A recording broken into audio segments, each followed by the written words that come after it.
கண்ணீர் வர வைக்கிறதுக்குன்னு சில ஜனங்க இருப்பாங்க.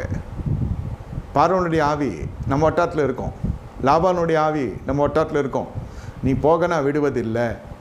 பார்வோனுடைய ஆவி என்ன சொல்லிச்சு, நீங்கள் ஆராதனைலாம் செய்வேனா, ஜபம் தான் பண்ணுறேன், இங்கே பண்ணு, செங்கலை எடுத்துகிட்டு வந்து பண்ணு, ஜபம் இங்கே பண்ணு, இங்கே நீ எல்லாம் செய், அங்கே எதுக்கு போகிறேன், ஏன் அங்கே போனேன், என்ன கர்த்தர் சொல்கிறார், நான் தெரிந்து கொள்ளப்பட்ட ஸ்தலத்தில் தான் நீ ஆராதிக்கணும், நான் தெரிந்து கொள்ளப்பட்ட ஸ்தலத்தில் தான் நீ சர்வங்க தகன பலி செலுத்தணும். உபாகம் 12வது அதிகாரத்தில் வாசிக்கணும். இல்லையா இதெல்லாம் முடியாது, இதெல்லாம் வேணாம். உள்ளான மனுஷன் வளர்ந்து வருகிற இடம், பரிசுத்தம் அடைகிற இடம், விசுவாசம் வருகிற இடம், தேவன் முகமுகமாக பேசுகிறார், என் காரியங்களெல்லாம் வாய்க்க செய்கிறார், என் ஆத்துமாவுக்கு செழிப்பு வருகிற வார்த்தையை சந்திக்கிறது, மனுஷன் அப்பத்தில் மாத்திரமில்லை என் வாயிலிருந்து வருகிற ஒவ்வொரு வசனம் பிழைப்பான், வார்த்தையில் நடத்தப்படுகிறீர்கள், வார்த்தையை தீர்க்க தரிசன வார்த்தை நிறைவேற்றுவதற்கு வருகிறது, கர்த்தர் நடத்துகிறார், சௌகரியமோ கர்த்தருடைய வார்த்தை நிறைவேறுகிறது. இது வேறு பாங்கிலே வந்து உள்ளான மனுஷன் பலப்பட்டு வருகிற பொழுது சரீரப்பிரகாரம் ஜனங்க சொல்கிறாங்க, ஏன் போகிறாய்,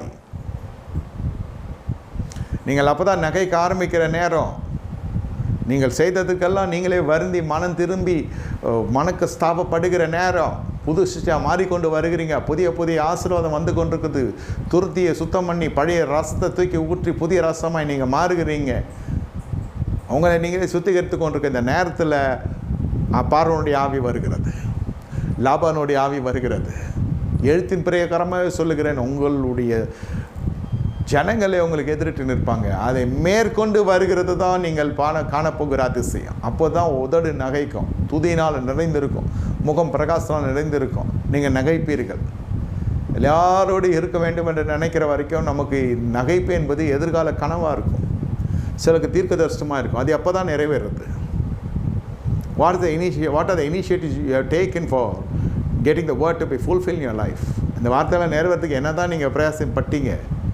கர்த்தர் சொல்கிறாரு, என் பிரயாசம் என்ன, நான் அதே போல் தான் என் சுபாவம் இருக்கிறது, அதே போல் தான் என் சுபாவத்தில் கொஞ்சம் கூட மாறுதல் இல்லை. அப்போ என்ன நடக்கும்? வார்த்தை அப்படியே நிற்கும். நான் திருந்துற வரைக்கும் வார்த்தை நின்று கொண்டே இருக்கும், வானத்துக்கு பூமிக்கு நடுவில் நிற்கும். அந்த வார்த்தை வெறுமையாக அவரிடத்துல போகாது, செய்த பணிவிடை செய்து முடித்து விட்டு தான் போகும். அது வரைக்கும் சிட்சியாக தான் நமக்கு. தேவ விருப்பம் ஒன்று, நம்முடைய மன விருப்பம் ஒன்று. ஜெப குறிப்பும் அப்படி தான் இருக்கும். நான் விரும்புகிறது கிடைக்கவில்லை, மனம் சோர்ந்து விடுகிறது. தேவன் விருப்பத்தை தெரிந்து கொண்டாயா? தெரியவில்லை. நம்முடைய விருப்பத்தை காட்டிலும் தேவனுடைய விருப்பம் பெருசு, நம்முடைய அறிவை விட தேவனுடைய ஞானம் பெருசு.